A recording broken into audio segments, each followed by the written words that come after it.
თავი მეცამეტე. ძმური სიყვარული დარჩეს. სტუმართ მოყვარეობა არ დაივიწყოთ, ვინაიდან ზოგიერთებს ანგელოზებისათვის გაუწევიათ სტუმართ მოყვარეობა და არ სცოდნიათ. გაიხსენეთ პატიმარნი თითქოს თქვენც მათთან ერთად ყოფილიყოთ შებორკილნი და ტანჯულნი, რადგან თქვენ თვითონაც სხეულში იმყოფებით. ყველა ცოლქმრობა იყოს პატიოსანი და სარეცელი შეუბილწავი. მეძავებსა და მრუშებს კი ღმერთი განიკითხავს. თქვენი გზა იყოს ვერცხლის სიყვარულის გარეშე და იმას დასჯერდით, რაცა გაქვთ, ვინაიდან თქვა, არ მიგატოვებ და არ დაგაგდებ. ამიტომ გამხნევებულნი ვამბობთ, უფალია ჩემი შემწე, არ მეშინია, რას მიზამს მე კაცი. გაიხსენეთ თქვენი წინამძღოლები, რომლებიც გიქადაგებდნენ ღვთის სიტყვას, მათი სიცოცხლის აღსასრული შემყურეებმა მიბაძეთ მათ რწმენას. იესო ქრისტე გუშინდა დღეს, იგივეა უკუნისამდე. არ გაგიტაცოთ სხვადასხვა და უცხო მოძღვრებებმა, ვინაიდან კარგია გულის გამაგრება მადლით და არა საჭმელებით, საიდანაც სარგებელი ვერ ნახეს მისმა მიმდევრებმა.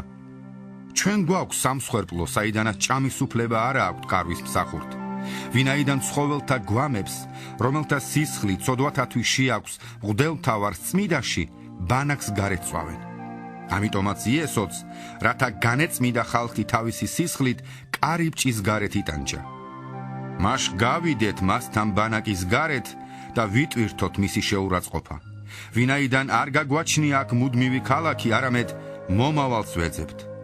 მას მისი საშუალებით მუდამ ვწირავდეთ ღმერთს ქების მსხვერპლს, ესე იგი მისი სახელის აღმსარებელ ბაგეთა ნაყოფს. არ დაივიწყოთ ქველმოქმედება და გაზიარება, ვინაიდან ასეთი მსხვერპლები სათნოა ღვთისათვის. მოусმინეთ თქვენს წინამძღოლებს და დაემორჩილეთ მათ, ვინაიდან ისინი ფხიზლობენ თქვენს სულებზე, როგორც პასუხისმგებელნი, რათა აკეთებდნენ ამას სიხარულით და არა კვნესოდნენ, რადგან ეს სასარგებლო არ არის თქვენთვის. ილოცეთ ჩვენთვის, ვინაიდან დარწმუნებულნი ვართ, რომ გვაქვს კეთილი სინდისი და გვსურს ყველაფერში კეთილად ვიქცეოდეთ. უფრო მეტად კი შეგაგონებთ, გააკეთოთ ეს იმისათვის, რომ მალე დავბრუნდეთ თქვენთან. ხოლო მშვიდობის ღმერთმა, რომელმაც საუკუნო აღთქმის სისხლით მკვდრეთით აღადგინა ცხრის დიდი მწყემსი, ჩვენი უფალი იესო, სრულყოთ ყოველ კეთილ საქმეში მისი ნების შესასრულებლად, თქვენში მისი მოსაწონის საქმნელად იესო ქრისტეს საშუალებით. მას დიდება უკუნითი უკუნისამდე.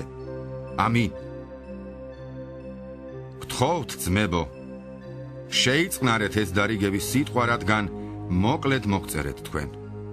იცოდეთ, გათავისუფლდა ჩვენი ძმა ტიმოთე და თუ მალე მოვიდა, მასთან ერთად გინახულებთ. მოიკითხეთ ყველა თქვენი წინამძღოლი და ყველა წმიდა. იტალიელები მოკითხვას გითვლიან. მადლი ყველასთან თქვენთან.